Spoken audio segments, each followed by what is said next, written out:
Silav êvar baş ev baş hevan noçen nûçên dawî ji Helebê hene ez dixwazim bi wara parve bikim pêşî çawa ku hevalê me dixwazin berê ku em dest bi şîroveyan bikin em rewşa dawî ji wara ragihînin paşê hin gotinên me hene ka ji serê vê sibê ve heta niha me weşa nekiriye em neketin weşana zindî çend telefonê me hebû me bi rayedarê Qesedê re em axivîn nas û dostên me ê haya wan ji meselê heye ê ku ji Helebê hayedarin me xwegihand qismek ji wan hin agahî hene em ê bi were parve bikin paşê jî em ê çend gotinan bibêjin ez zanim hûn merex dikin ka li Helebê rewş çi ye ez aniha ji were bibêjim hevano rewş ev e rewşa dawî ev e hevano.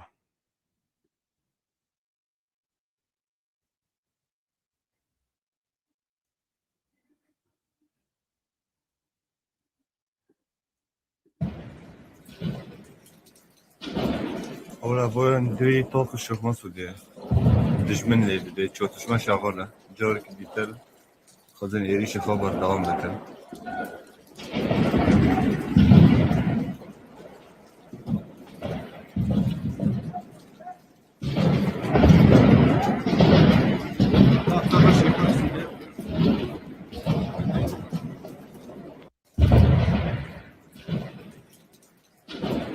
Ora voyan دوی تاق شخما سودیه دشمن لیده چوتشما شغاله جاری که بیتر خزن ایریش خبر دوام بکن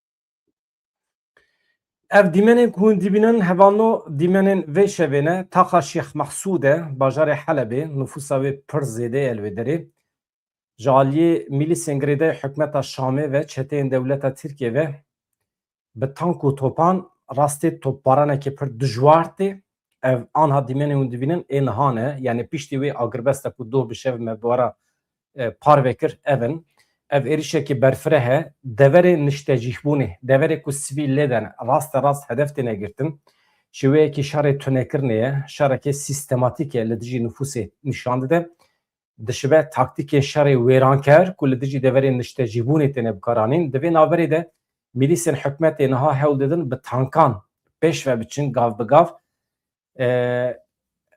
şervanên Kurdan ê li wê derê di nava berxwedanekî dane berxwedan heye hêzên ewlekariya navxweyî ê li Helebê ê Kurdan vê daxuyanî didin niha komên çete bi tankan topan êriş dikin ev navenda ragihandinê ya hêzên ewlekariya hundirîn ev daxuyanî parvekirine ji taxên Şêx Mehsûd Eşrefî ye niha tam di van deqeyan de me gotibû em pêşî agahiya bi were parve bikin hevano di van deqeyan de deqekî ez vî hema bila vaya bigere pir tiştene em bibêjin hevano pir tiştene ez ê ji were bêjim bixasî ji destê min tê ez ê tişta ve neşêrim çiqas agahî berdestê me hene hêzên koalîsyonê di nava kîjan pozisyonê dane Qesedê çima nakeve nava tevgerê armanc sebebî wê hene ev êrişa ku aniha li Helebê tê bikaranîn tê kirin aniha êdî derbasê komkujiyê bîye doh bi şev li Eşrefiyê pir însan hatin qetil kirin hêjmara wan ji dehan zêdetir e bixasî ku bawekî fermî tê gotin ji wî pir zêdetir e bi sedan cenaze li Erdê ne ez ji were bêjim bixasî ku agahî ji me re hatine êdî rast e derewe ez nizanim aniha ew şervanên Kurdan bersiv didin bixasî ji destê wan tê bi çek û sîlehê xwe yê sivik doh agirbestekî hat ragihandin ji xwe hûn zanin saet sê şevê heta nehê sibê paşê hate dirêjkirin hin otopês çûn herêmê lê ez bawer dikim şervanan red kiriye şervanan biryar daye li ber xwe bidin daxuyaniya wan heye niha berxwedana wan dewam dike li ber çavê Dunya Alemê li ber çavê hêzên koalîsyonê ev bi şeklekî dişibe hinek dema şerê rêveberiya xweser ê li Bakurê Kurdistanê dibe dişibe şerê wan bajaran qismekî dişibe şerê li Efrînê ji ber vê me got gelo ev şerê ku îro li Helebê pêk tê wê bibe şerê li Efrînê yan ew bibe şerê li Kobanê şerê me ê Kurda ê li hember çetiyan di van 10 salên dawî de gelekî dişibin hev لهن دبران سرکفتن لهن دبران تکچون چه دبه tabii ki şare لینها دوام چهار روزن داویده داخویانیک کوکاره به کردان تیر بکه نج قصدی هاتیه نج ریوبریا خسر هاتیه و یا گلو گازن جین حوالان هنه گلکن از دبیجم قید نوا پیامی ما دجی تشتی وسه هنه نها هوانو از دیسا دوی نابری ده کاروانان دست بیکریه بر به حلبه و دچن گلی کانتونا فراتیا باکو رشلات سوریه برسوا مجلسا گلیا تاخن شیخ محسود اشرف دایه جبر کو مجلسا گلیا وان هر دو تاخن بانگل هر کسی کریه کو بر به حلبه و ورن قد نبن هون ورن پشکریه مادم هزین چکتار هزین عسکری ناین قد نبه گلی سیویل وره مجلسا گلیا تاخن شیخ محسود اشرفیه بداخیانیه که راگهاندن کو جبر ایرشن حکمتا شامه جبر ایرشن چتین دولتا ترکیه کمکوژی چه دبن مترسی خطریا کمکوژیان پر زیده بیه ایشف به تایبتی گلیم باکو روشلاتی سوری گلی روژاوی کردستان دوی بکه و نوال و تبیره دوی چارچوه ده لکانتونین فراتی طبقا رقا دیر زوره جزیره گله کسان دست بیکریه بر به حلبه و دچم ایدی چقدر دستور تداین او مسئله ای که دنه لی آنها هوانو از تشتکی جواره بیجم نها وقتی کو ایرشان دست بیکر بریا چاروژان قصده دچه جمع هزین کوالیسیونه دبیجه روشه که به ویاوی هیا ام چوا بکن ام دخوازم بکه و نوع حرکته ده سری ده آمریکا هزین کوالیسیونه و یکی رد کن دبیجن ام تنه جعالی روژلاتی فراتی برپسیارن یعنی آلی روژاوی کردستان ام جه برپسیارن او فراتا کو دچه بر به ایراقی و آلی چپی ام جه برپسیارن آلیه راسته کود که بشه سوریه کو شام لویدری حکم داره دولت ترکیه حکم داره ام جوی داره نه مسئولن اگر هم بکه و نوع حرکت جی تو بشکریه کو ام بدون و تونه عینا مینا افرینی ده مثلا افرینی دجی آمریکا هزین کوالیسیون به وی شکلی تفگریان گوتن لویدری حاکمیت روسیه هیا لگوری پیمان ما لگوری سوزن ما ام نکارم بکه و نوان دارم دیسا به وی آوائیه یعنی بقاسی کو تفهم کرن آمریکای حتی فراتی گارانتی دای قصدی ام دکارم و بپاریزن ام دکارم پشکری بدن و آلیویالی فراتی ایش مپی نکتیه نه قصده جی ادی جبر کیجان سببانه نکت نوا حرکتی هزین شامی جی دوی نابریده تم بیان کرنه گوتنه ام نخوازن لحلبه دو هزین جدا یه عسکری هبن هنجه توان بهانه وان چه دبه بلا ببه yani beyan kırnak ku ev naxwazin du hêzên asayişê hebin çawa ku li Stenbolê tuneye çawa ku li Şamê tuneye çawa ku li Himsê Hemayê tunene înzanin li wan deran jî Kurd hene li Şamê jî bixwasî 9 milyon Kurd hene 9 milyon Kurdê Şamê çawa bê parastinin çawa ku ji aliyê Kurdan ve nayne parastin niha ji me re pêyan dîrek ji Rojavayê Kurdistanê heye xetekî me heye an hal wê derê شهر جنوبا دست بکریه شهرکی پر دجواره هوانو چخاص خستخانه لهر دو تاخان هنه تمامی هلوشیانه بریندار لعردینه ناینه تداوی کرن یعنی روشکی تراژیک هیه لهولیه dünya bedenge mina ku dünya amade bejviye kere tişteki pir acebe mesela em xagune nekin hevanno em milleteki be devletin em milleteki be paytextin پایتخت تمثیلیت سیاسی یا ولاتکیه وقتی که تو به پایتخت بی کس te محتاب ناگره چونکه پایتخت تتونه مجلس تتونه روجاوی کردستان نه خودی پایتخته نه خودی ریوبریه که و دقیقا ناونتوی ده مشروبه جدی اینای گرتن تمثیلیت ویتونه جبروی ev روشامه تراژیکه هنه که رورشیامه کردانه جی yani 14 sal em hükümdarın li ser coğrafyayekî li hemû coğrafyê bi şiklekî em nikarin bixin xwedî statûyekî fermî hevan ez nûçe ji were dixwînim çawa ku min soz dawe em xwe nagirin em hinek şîrovê dikin lê ez hewl didim bê şîrove ji were hin tiştan bibêjim niha dewleta İngîltere Brîtanya nûneriya Brîtanya ya karûbarên siyasî ji Sûriye berpirsiyarê an sino wê eşkere kir ku ew piştgiriyê didin agirbest li Helebê lê bila bizanibe ku anha agirbest çû dî آن سنو آگربستا دمکی الحلبی دبیجه جبو مپر باشه از جبو کم کرنا ایشا سیویلین کدنا و تندو تجیه دمانه تشویق درش کرنا دما آگربستی دکم ام وی نخونین جبر کو آگربست بداوی بیه معنی واندا خویانیان جی تونه بریتانیا جی درنگ مایه قصیده جی درنگ مایه الهام احمد جی درنگ مایه مثلا الهام احمد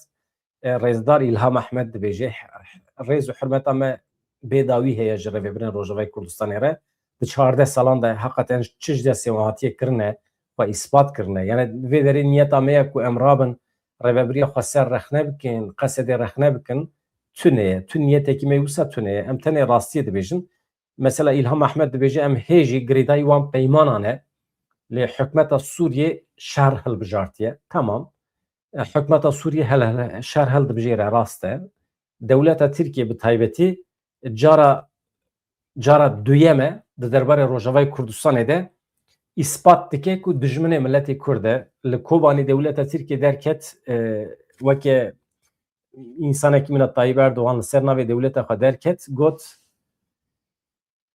دو کوبانی düşecek ایروژی لحلبه درکتیه دبیجه ام پشکری دیدن ریبریا شامی جبو کردان جحلبه در بخه جبو شروان کردان به رومت بکلوی داره دولت ترکیه اوه دولت ترکیه اثبات کرد که نه دولت کردانه دولت ترکیه اثبات کرد که پیواجوی که دایه دست بکرن به تمامی جبو تکبرنا کردانه جبو خلاص کرن هولی را کرنا کردانه و یا دولت ترکیه پر خوش اثبات کرد و نویسان جیرو کده اگر جی ایروپی و امرابن به دولت ترکیه را دانس بکن بدن بستینن بلزینن و یا تمامی خیال منه ام دخوازن خیال خواه لوی پیواجوی بار بکن ام واته کی بدن پیواجوی کن نه پیواجوی میه پیواجوی دولت ترکیه جمو تنکرنا کردان دایه دست بیکرن راستیه ما اوه هوانو از همه بدومینم دقیقی و یا بوی شکلیه نها ملت ما لگوری امکان خرابیه سرپیان دخوازه بگه هجه انجامه کی دخوازه پیشیل وان کمکوژیان بگره نا مثلا نوچگیان قنال حشت هیه که از بنیرم که او چید بیجه از زانم تشتی که او دو بیجه نل گردلیوه لیدی ساجی اولهی حکومت سوریایی بدری هاتنا بلاف کرن یعنی کسی کنها دنوا دی تاقید دیدن آنها کو آفریشا سوریایی و کو بحثی بکن هزن اولهی انجی پلیسن لشکری بدرین ها هاتنا بلاف کرن لپشت من تاخی انجی فلکا دوما کو بفلکا شهیدن شورش هتا ناس کرد پیشام جی فلکی یکم ادناوا تاخی الشيخ مقصود دم بگمان هجماره که زیده ین خلکن و هر دو تاخان جا اگر شرید نبرا هزن حکومت سوریایی و هزن اولهی نبا تاخد چی بو بو صدا کو گل خلک نبا و هر دو تاخان در کبن لگوری کو پارزگار حلبی دای خویا کرن ها او آماده کاری خود کن تا کو ری برانبر و گراندنا خلکی وکن او کسی یعنی کو بشتی پشکنی نخوا خلاص بکن خلک جارک دی وگری نوا مالین خواهی کو کوچور بنا به تایبتی به شکل مزن جوان تاقیم دبردورا حلبینا یعنی بگشتی روشا تاقی اشرافیه به ویرنگیه حتی وکنها تاقی شیخ مقصود پیشوچو جالی هزن حکومت سوریای بنینا هرچند بو اگر بستک هات بو راگاندن ل دمجمیر 4 تاکو دمجمیر 6 تاکو او کسین کو دناوا تاق دنا جناوا تاق درکم تایبتی او هزن او لهیله حتی وکونها چه وکو گوتی دوان دانوستاندنه دلسر درکتنا وان هیدن اولهی چه بیار نهاتیا ستاندن پشتیوه حکومت سوریایی چند جهک لتاقین شیخ مقصود دست نشان کریا لسر میدیایا فرمی جیا حکومت سوریای هاتیا بلافکن او جه کو حکومت سوریای دخوازه تو باران دکی دخواجه خلکن سوی کریا کو دور کون جه وان جه هاتنه دست نیشان کرش و کو پشتی دمیجمه شش و ببه آرمان جوانی بگمان بگشتیم کارن بیجه کنها تاقی الأشرفية كتب من كنترول حكومة سوريا ده كمان تاقي الشيخ مقصود حتى وكونها برياد الحق نها اشرف يتشوى كو باستكي ديام نزانن شوية اللي الشيخ مقصود لبر خود ده لو دري ديمانه كي از دوي ديمانه جي بواره بار بكم آنها جن خوشخانه که للشيخ مقصود اف آگاهی هي ام نهال مشروع شهيد خالد فجرنا لكن نزانن بي دمكه كانوا جنه شر لسر تاخر الشيخ مقصود واشرفيه دهات مشاندن او خاصة هزن اسايش خط ايمان وخارستن تيك ببر او عاجزبين وان دردكات جبركو اسايش دهو برسيف جوان ايريشان را تفترين شو ذكرن ايريشان خود داوش نسر كات او توب وباران نسر كات بشكل كي روزانه ساعت به ساعت دهات مشاندن به توپین گران، صاروخان، به قذیفان، به تانگین خو، تراکسین خو، به همه تشتن خو ایریش بکرن و همه هزن خو چه ده عالی عالیت دادجی او ده عالی و کسایت دادجی جه همه کسی او کتا ابن سر عالی سوری جیان دکرن او دکرن یک و ایریشی تاخه دکرن او جید بخورات مترسیان چه کرن وما دبوجي وحتى في دقيقة أم دبيجن أف بزجريكين سياسي أف قصدا وإدارة حكومة الشامية إدم كي لهبنا كرنا أف بزجريك منا نحاول نبن بزجريكني عرقي إلو جالي كور روجانا بمرني روجان ديكي أفجي تأثير أخول مروفاهية ديكي أفجي مسؤوليتها حمي كسن بمروفاهية باندكن حمي سازين مروفاهية اف مسؤوليتها دسريدا حكومة الشامية دمكية والكلاكوي حمي كسن بآزادي خاص ولچار پرچای کردستانه ولچار پرچای دنیای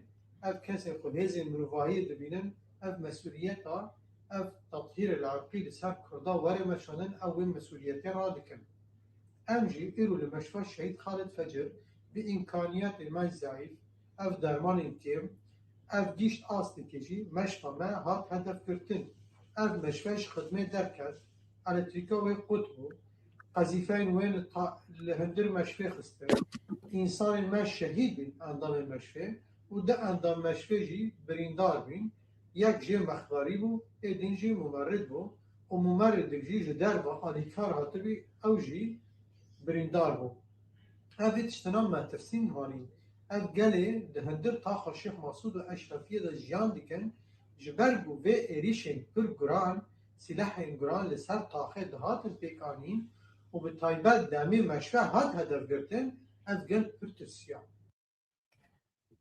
روشا الشيخ مقصود جي ايفا هباننا روش مثلا آنها اندام فرمانداری گشتی قصیده سیپان همو داخل دربار شهر لهر دو تاخانده به ایرشه که پر خوانه لسر تاخانده است بگیره دنیا و ایرشه نابینه گلو گازنجانش دنیای دیگه تاخن شیخ مقصود در شفیه به برقدان تیزانیم و کی قصیده ام پیشکریا داخیانی انجمنت کن و چیز دستمتی امی بکن یعنی فرمانداری قصیده به یعنی 4 روز بیجه چیز دستمتی امی بکن هوانه تشتا کج دستی وانتی ام نکارن نشانه وان بدن ancak ev buxa dikarin bibêjin çiş destî wantê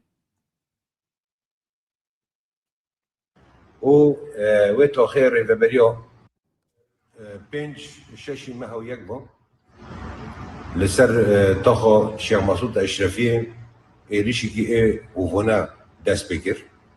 Yê rastî ev êrişeyekî li ser van taxina çê nabe. Li vê carê ev êriş به شێوەزێکی پڕ هۆڤۆنە û bi hemberî dunyakî ê jinedîtî vetê û tişta nabînê vetê.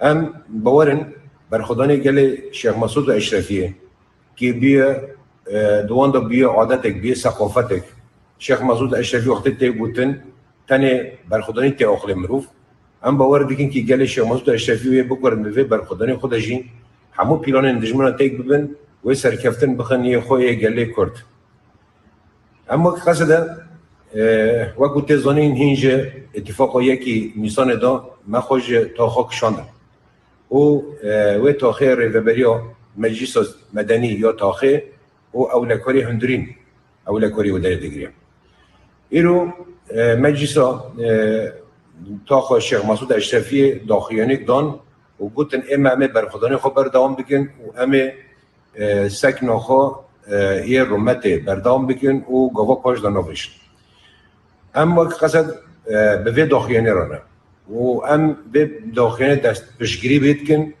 و جوی ملی مداج بی آلی دا چیز دست مواری همه ور آلی کار بن بگومان مافته کسی نینه کس گل شیخ مسعود اشرفی جی واری وان بده درخستن و برای وان بده دور دیتر گل شیخ مسعود اشرفی و خودان دور خود در کردن خودان تاخی خود در کردن خودان مالا خود در کردن و پیلان اندجمن حمید تک ببن جاگ دیتر جفر دا از دبیجم از تبایی شروانین اید شپره دا شر دکن لشیخ مسعود اشرفی و همو سکن ولاد پارز ای گله شیخ مسعود اشرفی سلاف دکم و دبیجم و اف برخودانی اف سکنا و بسر بکره دوستا دوباره دبیجم گرک ام نوین لیستو که شرین خاص زفتن پیش خستن هنگ جخورا اعلام دا پر گوتنین جدا جدا پیش تخینن لی برخودانی گله شیخ مسعود اشرفی ایوان لیستو کنو همو والا در بخینه و سرکفتن به یک گله شیخ مسعود اشرفی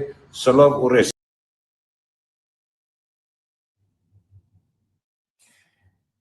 فرماندار قصدی جی به وی شکلی داخفه سرکفتن دخوازه لی دنیا عالم دزانه به تبلیغونه قصدی سرکفتن تنه به دست ناکوه شروان آسایشه اتاقی بچه که سبک نکارن به تنه سری خال برخوابدن دما کو ارتشکی خودی زرخ خودی عربه خودی تانک و توپ خودی پاراستان هوایی هبه لکلکوان دنابر قصدی و حلبه ده 45 کیلومتر هه فرماندار قصدی به وی شکلی تنه جوارا سرکفتن دخوازه از باور بکم دخواز سرکفتن ناینه مرو تنه دخواز بکه تیری ناکه هوان از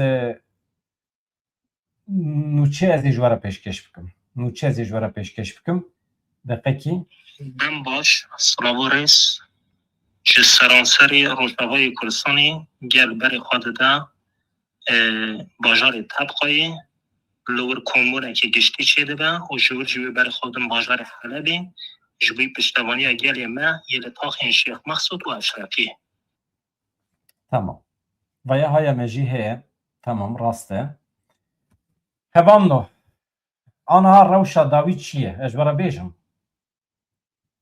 ارتش عربا به ترکان را بونه یک ارشی کردان دکن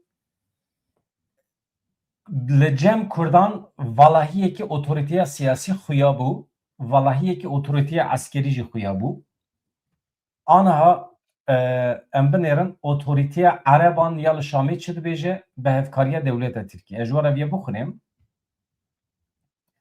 ارتش عربان یا سوریه تاخا شیخ مسعود و حلبی وکی هرم عسکری آگرتی راگاند یعنی تو انسان کی لوان تاخان کاره درکه دروا کی درکه دروا ایواره گله باران کرن ارتش اشکره کرد و ساعت 6 و نیو ایواره حتی داخیانیه کدن قدخیا چون هاتن اتام لسر تاخا شیخ مسعود هاتیه اعلان کرد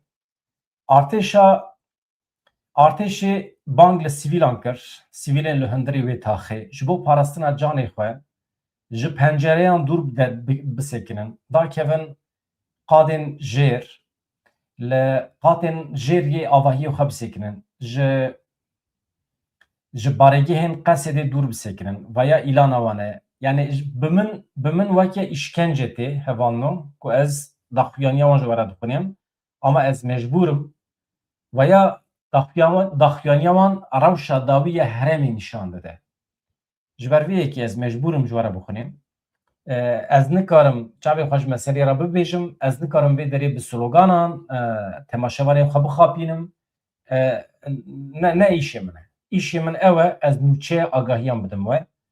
İşê min ne ew e ez meselê tapan bikim, ser meselê bigirim, binixwînim û ji rastî bêpar bihêrim. Ji xwe gelek derdor vê yekê dikin, işê min ne ana ez behsa qehremanî û lehengî bikim. Na. Niha dibêje di nexşeyan de hinek heremên diyarkirî yên li taxa Şêx Mehsûdê bi rengê sor hatine nîşandan.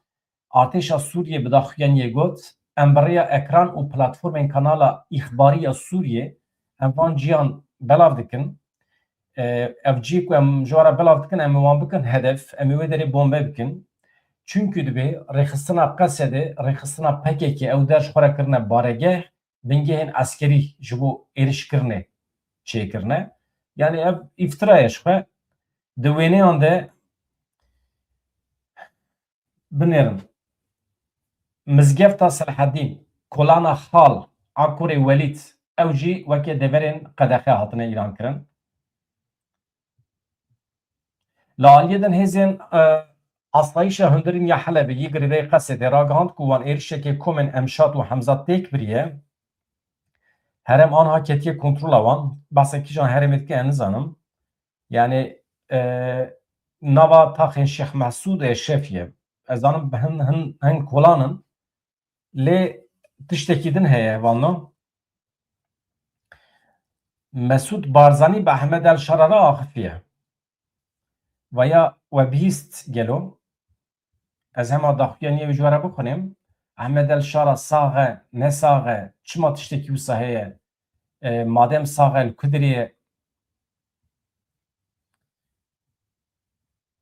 divê naberê de İlham Ehmed ez daxuyaniyê wê ji were bibêjim paşê evan. Ez cî bidim evê. Ya Rêzdar Mesûd Barzanî. Hevseroka daîreya tekilên derve ya Rêveberiya Xweser ya Rojavayê Kurdistanê İlham Ehmed diyar kir ku Rêveberiya Xweser hêjî girêdayî peymanan e. Hikûmeta Şamê şer hilbijartiye ve ya min ji were xwe ne? Êdî hîşî min jî sekîniye. Dibe em girêdayî peymanê xwe ne, hikûmeta Şamê diyar kir ku wê taxa Eşrefiyê kontrol kiriye, piştî êrişên li tax Şêx Mehsûd û Eşrefiyê danê vê sivê agirbestê ragihandibû. Yani pir ecêb e hevano taxên Kurdan ji wan hatine stendin lê rayedarê me hêjî dibêje em girêdayî peymanan e. Mesela em tev dizanin ku ne dewleta Tirkiye ne Rêveberiya Şamê bi tu şiklekî peymanan bi cih nayîne. Goh nadin peymanan. Sozê wan ne tu sozin. Lê hevalê me hêjî dibêjin peyman ha peyman. Ez nizam va çi peyman e. Yani tabii em ne alî girê şerin lê qet nebe beriya çar pên roja eger biryar hatibe girtin ku Helebê biterikînin û tedbîr ne hatibe girtin veyakî masiyekî pir cidî ye. Tedbîr ne hatine girtin. Anha şervanên asayişê li wê derê tenê mane, tenê li ber xwe didin. Vê sibê bi rayedarekî Qesedê re axivîn. Rayedarê Qesedê dibêje dema ku êrişan dest pê kir em çûn cem hêzên koalîsyonê me xwest em plansaziyekî çê bikin ber bê Helebê ve biçin. Lê hêzên koalîsyonê bi tu şiklekî destûr nedan. Yani aliyê Rojava yê Firatê ya aliyê ku dikeve aliyê Helebê dibêje li me qedexe kirine. Em nikarin biçin. Eger em biçin jî di rêda dewleta Tirkiye lê bixe yan jî hêzekî din lê bixe Amerîka hêzên koalîsyonê destek nadin. Yani tiştekî bi vî şiklî heye. Yani me tu hereketekî berbiçav ji aliyê Qesedê ve nedît ve ya dilgiraniyê, xemgîniyekê ji aliyê milletê me ve. Niha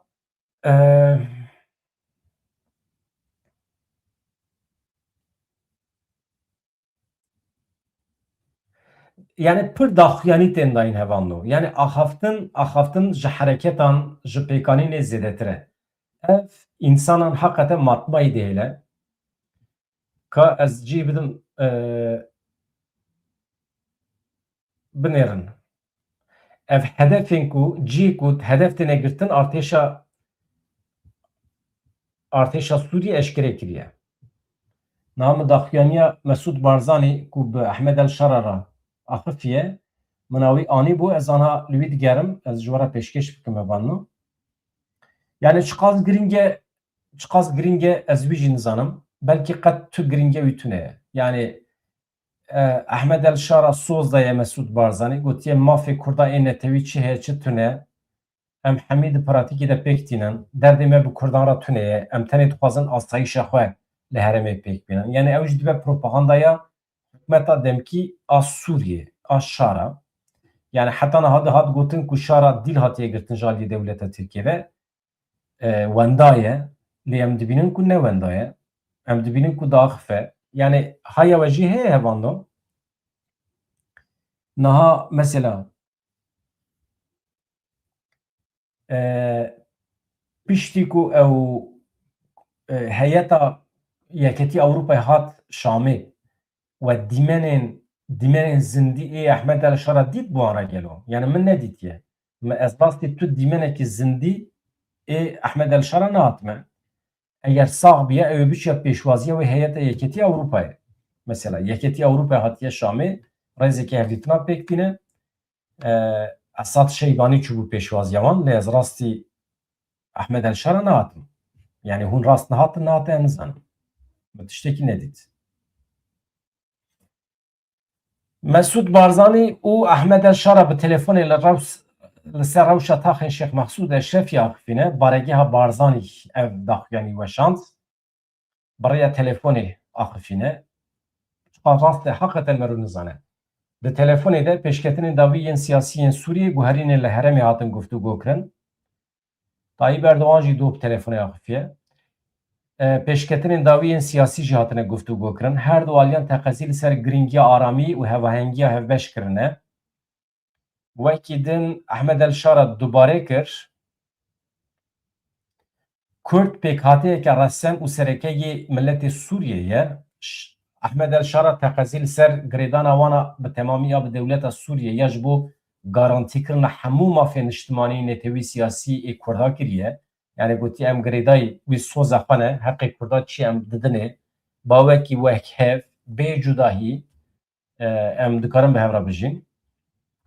Barzanî jî bi vê nêrîna Ehmed El Şara spasiya wî kiriye. Piştgiriya xwe ya ji bo daxwaz û xeyalên Sûriyeyan ya ji bo avakirina dewleteke ku hemû pêkhatiyê tê de bibin xwedî maf spasiya xwe nîşan daye. Yani hêviya xwe beyan kiriye. Yani tiştên bi vî şeklî. Yani tiştê ku em texmîn dikin.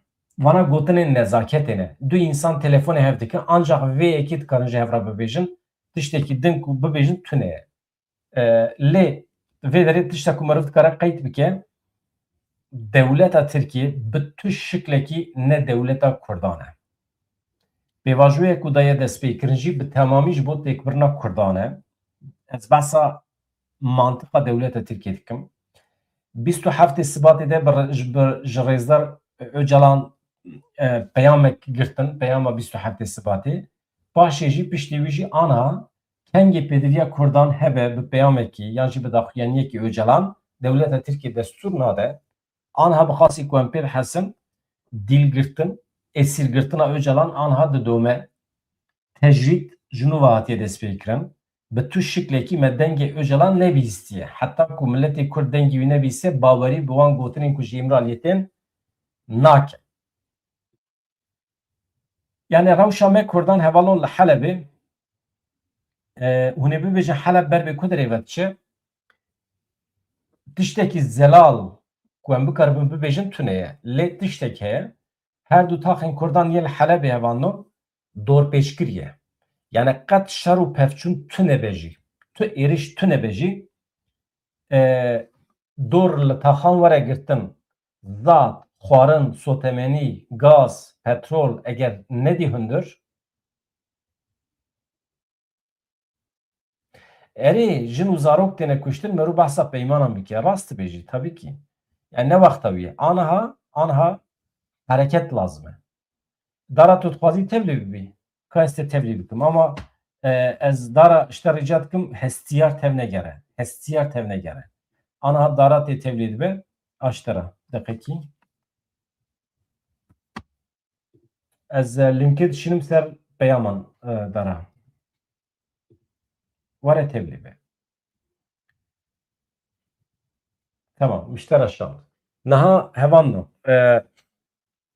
حلب جیەکی وسایە بەخواستی 45 کیلومتر دوورە ji Rojava yani hêzên hikûmeta Şamê bi dewleta Tirkiye ve dor li wan taxan were girtin jî di 10 rojan de ew her du tax ji xwe dikevin. Ne serşo heye, ne av heye, ne banyo heye, ew zar û ew tev perîşanin, jin, zarok tev têne kuştin. Yani dişibe rewşa berxwedana rêveberiyên li Bakurê Kurdistanê. Hinek dişibe wê. Ji ber vê yekê ancak bi lêhevkirinê merûv dikare jina vê meselê derbikeve. Eger rojên destpêkê de qesê de lehev bikira, mesela bigota me lehev kiriye, me lehev kiriye bi Şamê re, em hêzê xwe ji Helebê dikişînin, lê di berdêla wê de em jî li Rojava xweseriya xwe îlan dikin. Wê de em ê miletê me wê li çepika bida. Bigota temam. Çawa ku asayişa Kurdan li Şamê tune ye, çawa ku asayişa Kurdan li Stenbolê tune ye, li Enqerê tune ye, li Helebê jî bila tune be, qet nexeme, lê di berdêla wî de em xweseriya xwe îlan dikin. Yan jî serxwebûna xwe îlan dikin. Hevan tu tiştê ku pêşî li Kurda bigire tune ye. Anha Kurd dikarin serxwebûna xwe îlan bikin. Yani ew zemîn heye. Zemîna siyasî, atmosfera siyasî heye. Tu tiştekî nikare pêşî li Kurdan bigire. Tu wekî milletê Kurd tu dikarî xwe bikî problem. Xwe bike problem dayne ser masî. Mesela hûn zanin mesela anha yani tonkî nûçe hene ez tün nûçeyekî naxwazim ji were bixwînim. Mesela çi ne? Erebeyên dewleta Tirkiye li Helebê ne ê ku êriş dikin dewleta Tirkiyeyê binêrin. Çapemeniya dewleta Tirkiye çi qas xirêje, çawa êrişê Kurdan dike? Rastiya wan derket holê. Yani ji bo ku tu rastiya dewleta Tirkiye fehm bikî, îcab dikir tu li benda Helebê bisekînî. İcab dikir tu li bendê bisekînî ku dewleta Tirkiye êrişê te bike te bikuje.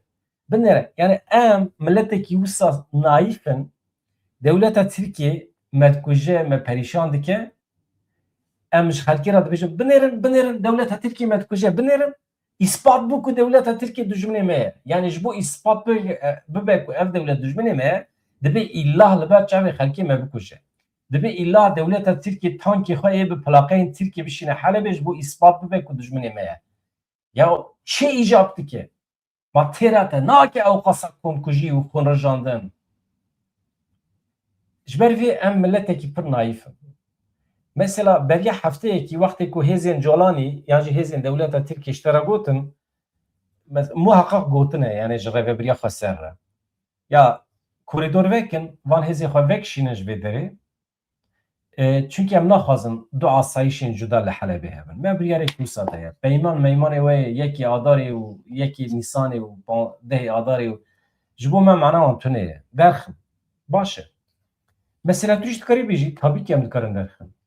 Wextê ku em derxin, em jî li Rojava serxwebûna xwe îlan dikin û em ê sînorê xwe dayinin û vê meselê mesela ji Amerîka re jî dikarî bêjî. Amerîka re jî bêjî. Tu bêjî eger em hêzê xwe derxin ji wê derê, wê demê em jî xwe her dikin li ser we. Em ê xwe bikin problem û dayne ser masa we. Em ê xwe bikin hesin di qirka we de bimînin, êdî hûn zanin. Hûn zanin. Wextê ku em ji Helebê derbikevin, êdî biratî, miratî, yük Sûriyeya yekparçe bûyîn, bila kesekî ji me re bes neke. Piştî vê saetê, piştî vê komkujiya li her du taxên Kurdan ê li Helebê, tu însanekî ji me re nikare besa biratiya Kurd û Ereban û biratiya Kurd û Tirkan bike. Ez nikarim ragirim. Ez ranakim.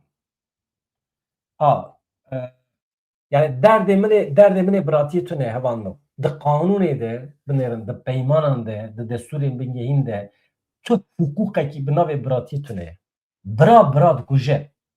Bira pirsend bibîne mal û milkê bira talan dike. Ya malciyem we kîjan bira li ser mal û milk bi birayê xwe re şer nekiriye? Ya bira bi bira re qanûn dibe? Qanûna biratiyê tune ye, fasafîs ye, tiştê wisa dere we. Biratiye gelan nabe. Ancak peymanên hevbeş çê dibin, peyman jî bi garantûrî çê dibe. Ew dît peymana yekê Nîsanê heye. Çi kirin peymana yekê Nîsanê?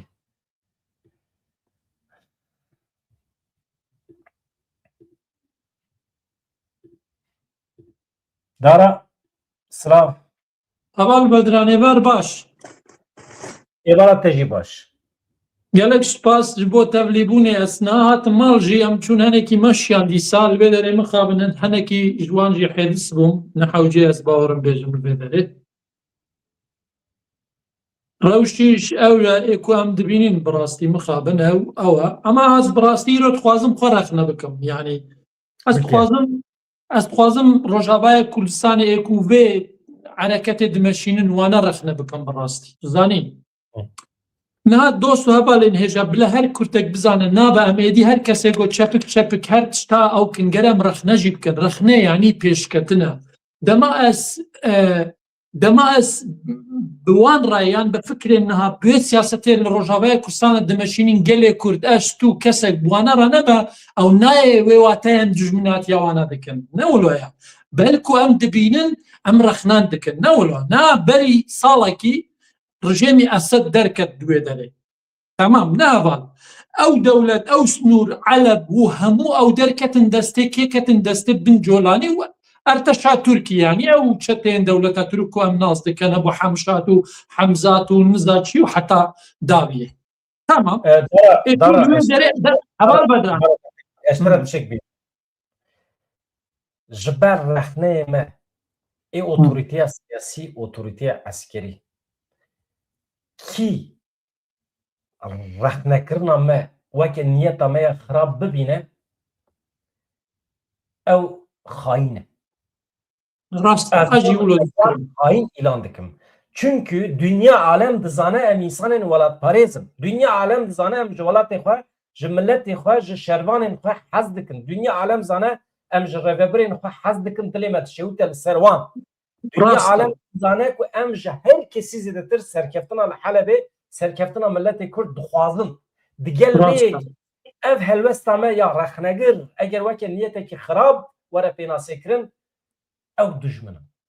heval yadinê jî ez bêjim ew e yanî em milletekî firedengin firerengin tu zanî yanî em bi rastî jî wekû xwe wekû Kurdek ez diktatoriye qebûl nakim yek rengiye qebûl nakim bi rastî ev yek yadinê dixwazim bêjim ew e berî sê çar meha resmen îlan kirdiye qesede bixwe jî dibêje herin mêzekên gotinê wane we vîdyo jî hene dibêje me Erteşa xwe hêzên xwe li Elebê li Şex Mexsûd û li Eşrefiyê vekişandine ev yek ne wilo ye dema tu ew hêzve gişandine çiye tu dîha li ber xwe didî li wê derê bi çend şervanên feqîr û hejar bitinê bi Kilaşînkovekî ev ya tê watayê tu têxî nava agir ev ya tê watayê hûn têxin nava agirî bi asayîşê Dar te tespîtekê rast kiriye ew insanên li Helebê wezîfeya wan ne şer e ew asayîşin asayîş çi ye zanî çi asayîş însanekî dizî bike li mehnete tu terî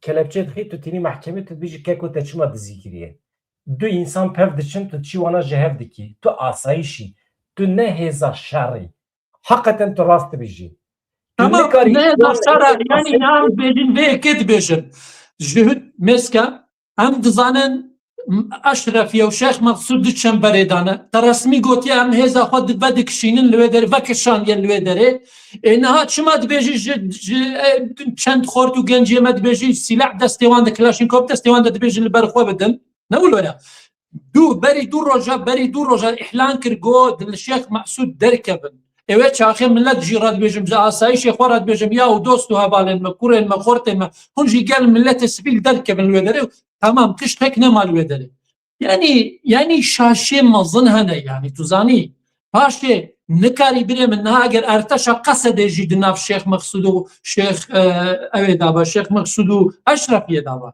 tu çemberê dayî tu nikarî li hemberî milyonekî li ber xwe bidî tu zanî di dû meela nikarî yanî zehmeta dû roj sê roj çar roj eger ku tu wekû qesede nikarî li aliyê ku dêr afirê an li aliyê dinê pêşrewî bike û zextê li ser wana kêm bikî eger milyonên jî li wê derê bin nikarin li ber xwe bidin ne heval bedran yanî ev rexnê me ne dibêjî rexnê me ewn yanî meselen diha dibêje ê ku li destê me were meselen qesede û tevgera me li Rojavayê Kurdistanê hemû siyasiyên me ê ku li destê me were we em ê bikin ji destê de çi dê tiştek naye tu êriş bikî li Kobanê li dêr Afirê li Reqqeyê li wê derê pêşrewî da bikî شتێکی دیتر نەیە نەوەلۆیە بێجا بر رەخنێمە ینی دەما ئینسان رەخنێ بکە گەرە بڕاستیژی گەلێ کوردجی بزانن لە عەلەبێ لە شێخ مەقسوود و لە ئەشرەفیە چه قەومیە بڕاستی ئەبە گۆتنێ منن ناڕاستە یعنی ڕەوش gelekî giran e ez were bêjim veya ya hin dîmen hene merû naxwaze dîmena jî nîşan bide lê dîsa jî dîmenê lehengiyê filan lehengî tenê terê nake niha însanê me elî derê çi qas leheng dibin bila bibin wextê ku di destê te de çek û sîlehên bi qasî ê hemberê te tune be dibe şerekî bê pîvan yani orantısız savaş dibêjin. Hava şerê naberaber dibêjin şerê naberaber nabe yani herkes dizane yani niha mesela dem tu dibînin mesela bi temamî Ewropa û Amerîka jî alîkaliyê Ukrayna kirin an nekirin lê ji ber ku Ukrayna çekên pêwîst li hemberî Rûsa kirîne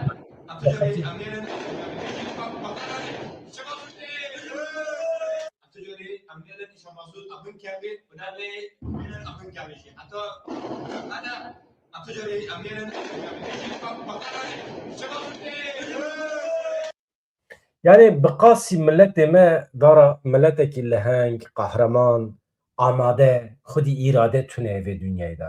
Milletekî siyasî. Ama milletekî bi vî şeklî problem wana otoriteya siyasî heye. Mesela heta niha yani bi daxuyaniyan nabe.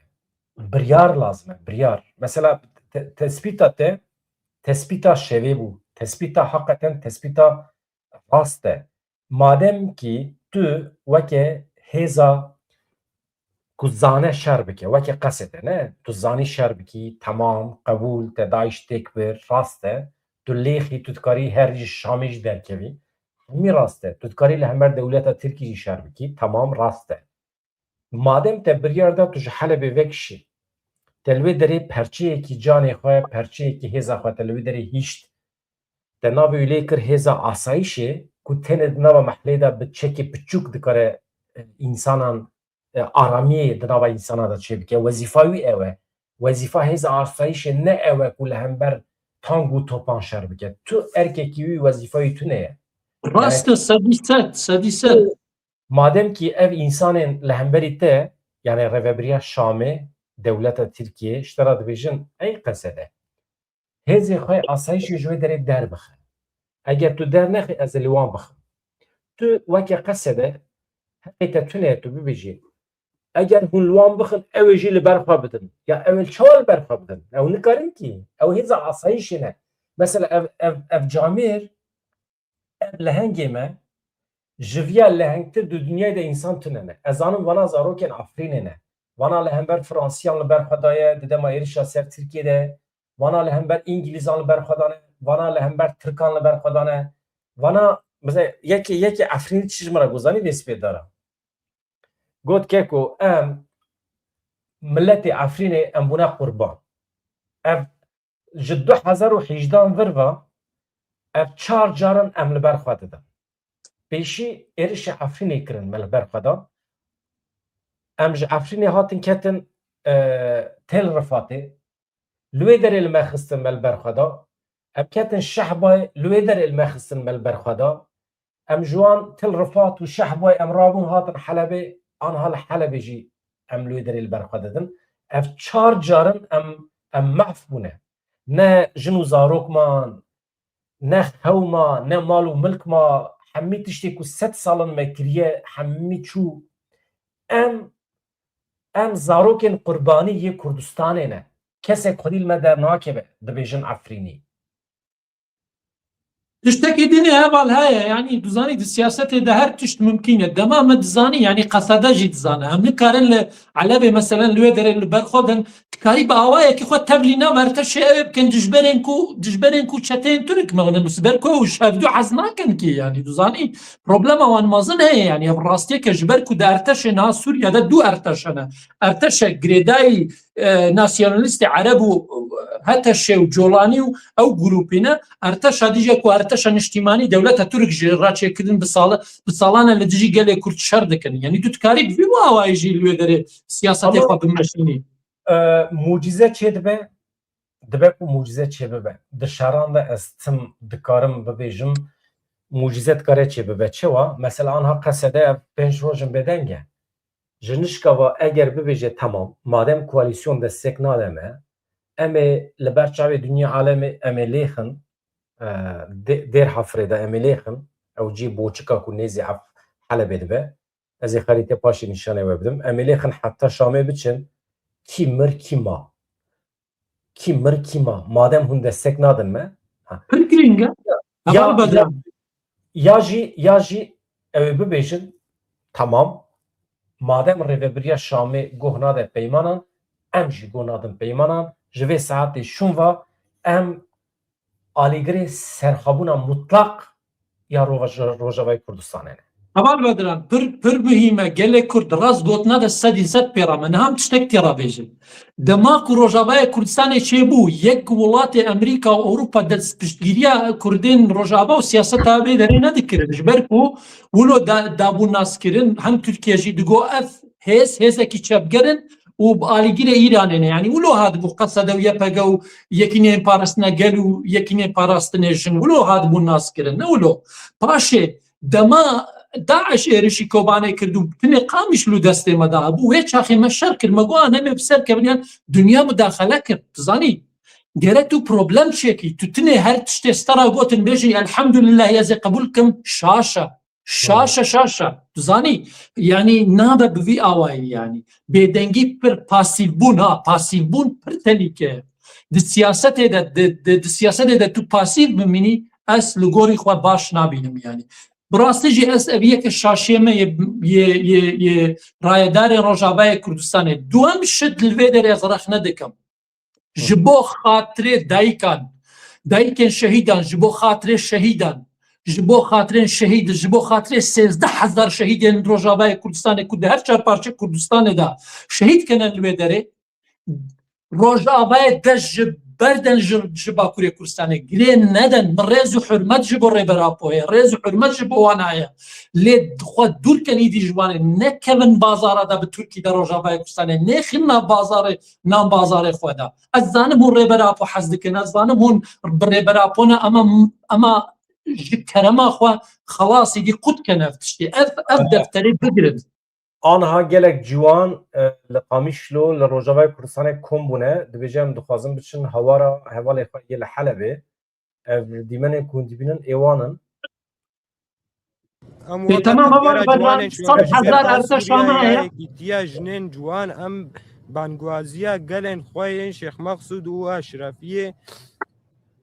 Eşrefiyê bi cihên tenê û em weke tevgera ciwanên erkên xwe yên dîrokê pêk tînin ji bo parastina gelên me û berdewam taxwandina em ên tevlî sefrebûna serdema dîrokê dibe û em bang li hemû ciwanên û gelên xwe li cihên Heval bedran tiştekî bêjim.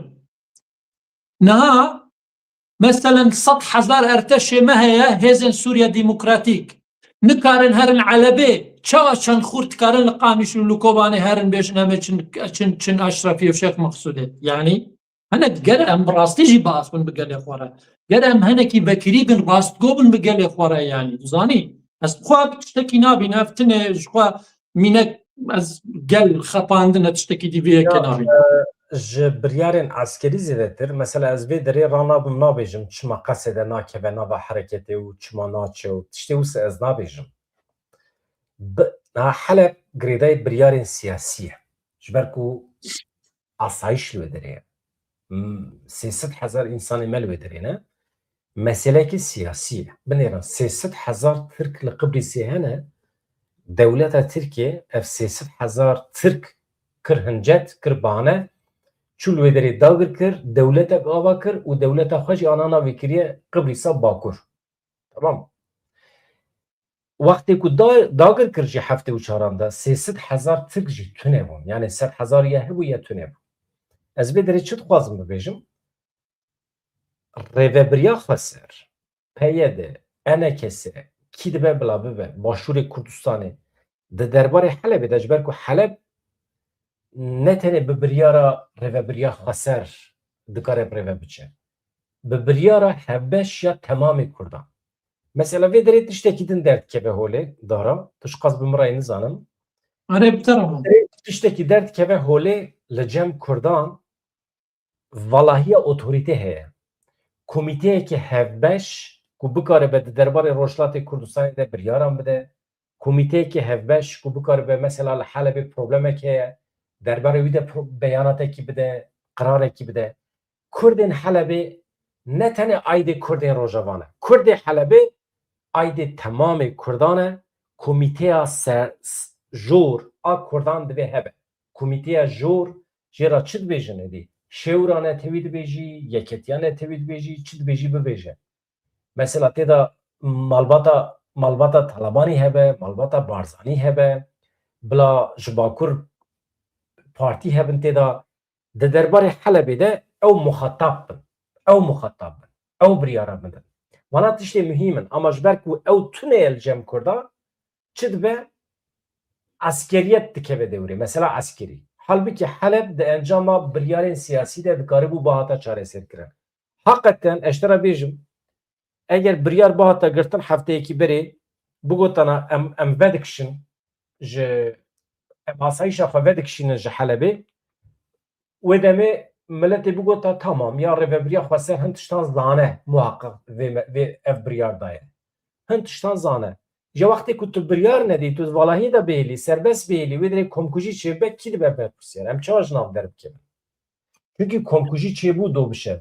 Mesela anha divan deqeyan de em daxifin, êriş li ser êrişê heye, dîmenê rezaletê hene. 5 xestexane tamamen ji xizmetê derketine. Hava ev hêz mêske ev hêz xwaz aynî fikirê dana ev Daişin tu zanî wane li hemberî Kurda şer kiriye. Ew hêz tu zanî yanî kîna wan heye li hemberî Kurdan. Bi rastî jî tera bêjim dîlekî nagirin. Ku bikeve destê wan de wê şehîd bikin yanî. Em vê hêzî nas dikin yanî. Em fazla sala vê hêzî em dizanin çi hêz e yanî çi qirêjin çi pîsin. Tu zanî miroyetî divê hêzê de tin heye yanî. Yani bêguman yani wê komkujiye çêbikin Helebê. Bêguman li Eşrefê Şeyx Mexsûdê wê komkujiye çêbikin yani. Tu zanî yê ku bikevîte destê wan ji ber ku zaten ji bo kuştinê hatine ya. Mesela tiştekî din jî çi qas heyf bû ev meseleya li Helebê hat ket pêşiya meseleya Rojhilatê Kurdistanê.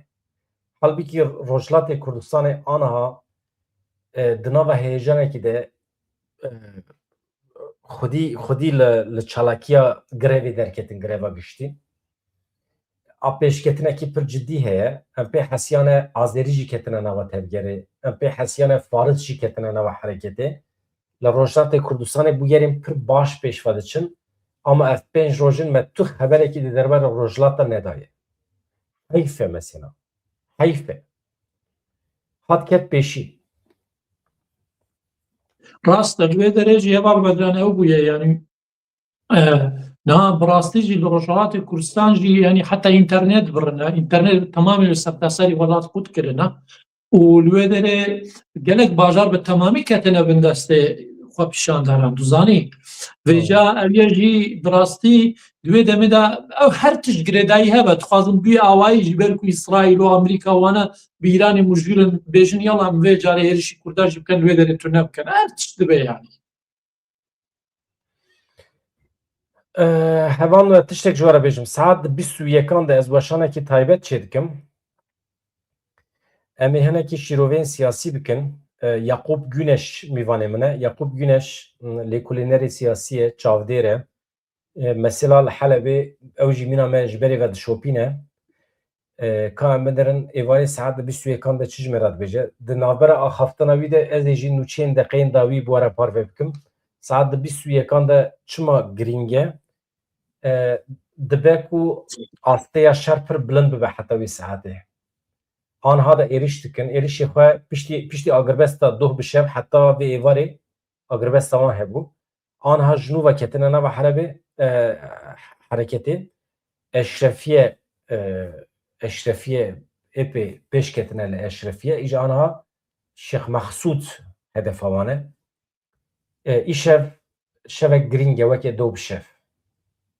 تمام هەواڵ بەدران gelek سوپاس ئەس گوتنێ داوی خوا بێژم بڕاستی ئەس هەنێک تشتا دبێژم ینی ئەو دەست جوان یا دخوازن سیاسەتێ ji بۆ سیاسەتێ براتیا قەلان دخوازن و وانە دخوازن hûn dixwazin bikin ئەمە بڕاستی jî nexin devê nav millet peyedî tu zanî nexweşe yani ew xwasî yani em biranەوە em ê yani mesela em demokratiye şwera dîn û em ê rojhilatê navîn ew bikin û bikin dîmokraze bikin û em ê gelan dîmokrasî bikin û yani ew gotin birastî ew ê me di hêza me danîne yani ew me dêşîne em wekû Kurdên welat parêz va tişta ez wexû haîdî hez nakim yani tu wata nemaye tu nikarî yani niha meselen çend hezar Kurdekî li Efrînê qebûl nakin çend hezar Kurdekî li Şêx Mexsûd قبول ناکەن tu zanî li derê ew têde hene Ereb hene Faris hene mîna em nikarin bi Kurdî bi zimanê xwe jî bahs bin yanî tu ku derê tînî yanî hêza te li ku derê ma tu Emerîkayê Emerîka nikarî dîmokrasî bîne resmen îlan kir got me nekarî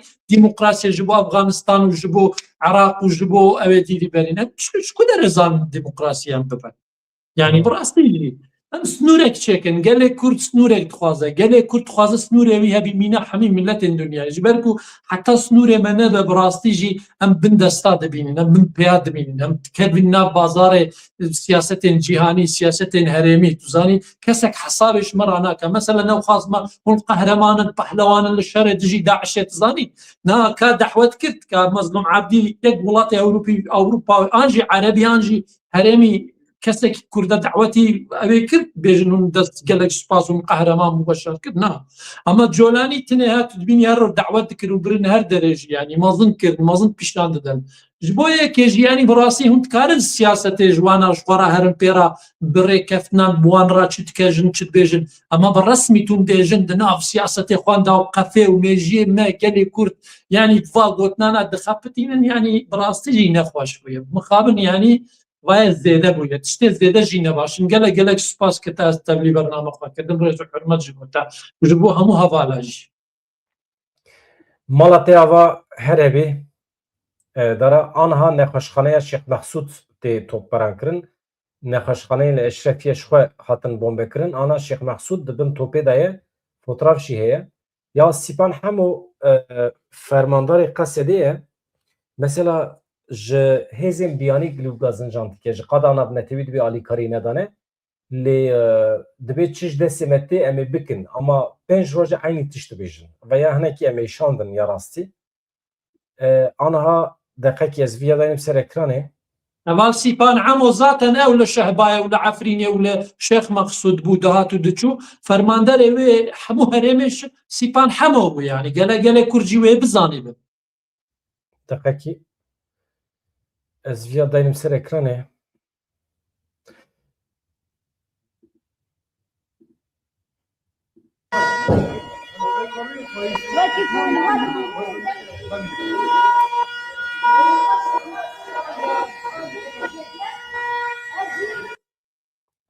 ev nexweşxaneyekî li Eşrefiyê bû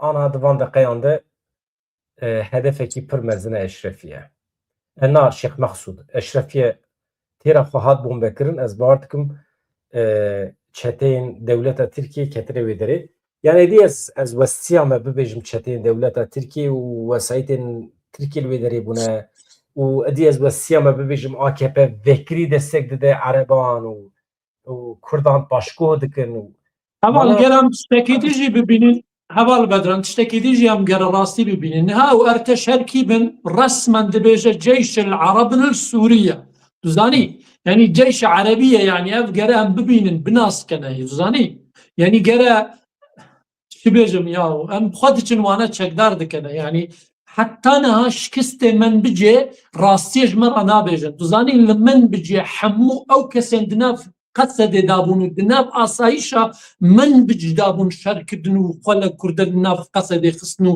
li wê derê ew kontrol kirin ama naxwazin dest ji ser birîna dabînin yani tu zanî mixabin hep rastiye ji gelê Kurd ra neye gotin yani gere em bibêjin netirsin va tişta çi li min bicê çêbû tu zanî li min bi çima di rojekî de pip her hemû hatin girtin ew bêhêziya Kurda bûn na ew hêzên Ereb ên ku li min bicê hêzên lokalî dibêjin کو دنف قصد دابون آسایش عرب دنف قصد دابون آسایش منبوش وانا کنترلی و بینه کرن تزانی يعني جرى مشيار بن يعني هم باوريا خبر كسي نين و دل باك نبن هس جميج بدويجم دل باكي نباشا دل باكي نباشا آنها روشا شیخ مقصود اوه دبن توپارانه کی پر جدی دایه باشه هم خاطر جوالا بخوازن ساعت 21 ده برنامه که تایبت چیتکم گلک سپاس سبال بدران رزو فرمت جبوه همیاجی Malatya var. Serhat Özdemir. Gerek spastıkım jubali kariyete her evi. Hemen az hatır juvat xwazim saat 21 da vedere bernameye taybet em bevrane ez heyvi dikim serkeftin çiye bibej bu milleti Kurd. Mesele ne tane her du taxin Halebine mesele qedera Rojavayê Kurdistanê bi tamamê Kurdistanê ve girdaye min îro carekî din fehm kir devleta Tirkiye ne devleta Kurdan. Suriye nabe devleta Kurdan. Ji Kurdan ra devletekî paytextek lazım e. Ji devleta ji Kurdan re otoriteyeke siyasî lazım e ku ji heçar perşê Kurdan pêk were. Vaya sedî sed ez gihîştim wê qenaatê ji Kurdan re otorite lazım e. Otoriteyeke siyasî, otoriteyeke eskerî. Kurd bêxwedî nabin. û heqê Kurdan heye vê bixwazin ez dibêjim qey. Heqê Kurdan heye di nava xwe de otoriteyeke siyasî çê bikin. Vaya xweza ye, xweza û sedxweze. Dem baş silav rêz.